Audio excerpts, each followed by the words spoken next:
रूस यूक्रेन युद्ध में अमेरिका की अगुवाई में नाटो ने अपनी पूरी ताकत झोंक दी है। यूक्रेन को रुपए पैसों से लेकर हथियारों की सप्लाई में नाटो ने कोई कोर कसर नहीं छोड़ी। नाटो देशों में अमेरिका ने ही सबसे ज्यादा यूक्रेन को सैन्य मदद दी, लेकिन उसके बावजूद यूक्रेन में रूसी सेना जहां की तहां मौजूद है।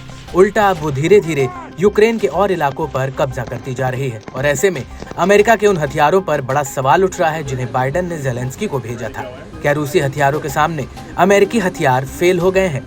दरअसल यूक्रेन के साथ युद्ध में रूस लगातार नए नए हथियारों का प्रोडक्शन कर रहा है, जिनके आगे नाटो के हथियार कहीं आगे पीछे भी नहीं खड़े नजर आते हैं। और इसी कड़ी में अब रूस अपनी Iskander M tactical ballistic missile के लिए नए वेरिएंट को बनाने में लगा है। इस मिसाइल के नए वेरिएंट को लेकर जुलाई 2024 में सबसे पहले मीडिया रिपोर्ट्स में खुलासा हुआ था। उस वक्त ये कहा गया था कि रूस के पास 1000 किलोमीटर की रेंज वाली स्कंदर मिसाइल का एक वेरिएंट पहले से ही है, लेकिन अब रूस द्वारा इस मिसाइल के नए वेरिएंट को बनाना यूक्रेन और अमेरिका के लिए खतरे की घंटी हो सकती है, क्योंकि इससे पहले सोवियत संघ और अमेरिका के बीच 1987 में एक संधि हुई थी, जिसके तहत दोनों देश ग्राउंड आधारित बैलिस्टिक और क्रूज मिसाइलों के प्रोडक्शन और तैनाती को रोका था। इस संधि में इस मिसाइल की रेंज 500 और 5500 किलोमीटर रखी गई थी, जिनका प्रोडक्शन और तैनाती बैन की गई थी। हालांकि साल 2019 में अमेरिका ने रूस के साथ ये समझौता तोड़ दिया था, लेकिन इस समझौते के टूटने के बाद रूस इस मिसाइल के नए वेरिएंट को बनाने में लगा है। हालांकि आधिकारिक रूप से रूस ने इसकी घोषणा नहीं की है, लेकिन मीडिया रिपोर्ट्स में यह दावा किया गया है कि रूस की नई स्कंदर मिसाइल 1000 किलोमीटर तक पहुंच सकती है और रूस के पास इस मिसाइल के आने से वो यूक्रेन में युद्ध की दशा और दिशा बदल सकती है।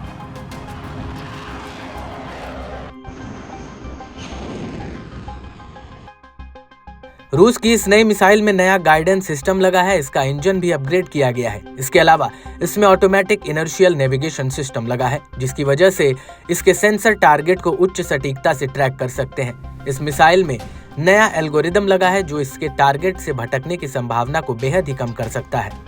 इसके साथ ही स्कंदर में सैटेलाइट नेविगेशन जैसे जीपीएस और रूस का ग्लोनास सिस्टम लगा हुआ है, जो ये सुनिश्चित करता है कि ये मिसाइल लंबी दूरी से टारगेट पर हमला करे।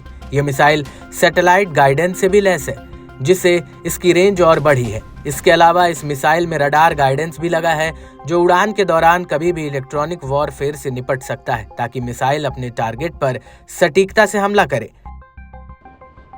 इसको लेकर बुल्गारियन मिलिट्री वेबसाइट का कहना है कि यह मिसाइल टेरकॉम तकनीक से लैस है, जिसमें जियोग्राफिक नक्शा भी है, और इसी वजह से कई रिपोर्ट्स में कहा जा रहा है कि यह मिसाइल यूक्रेन में उन एयरबेसों को निशाना बना सकती है जहां पर यूक्रेन के F-16 जेट्स को रखा है।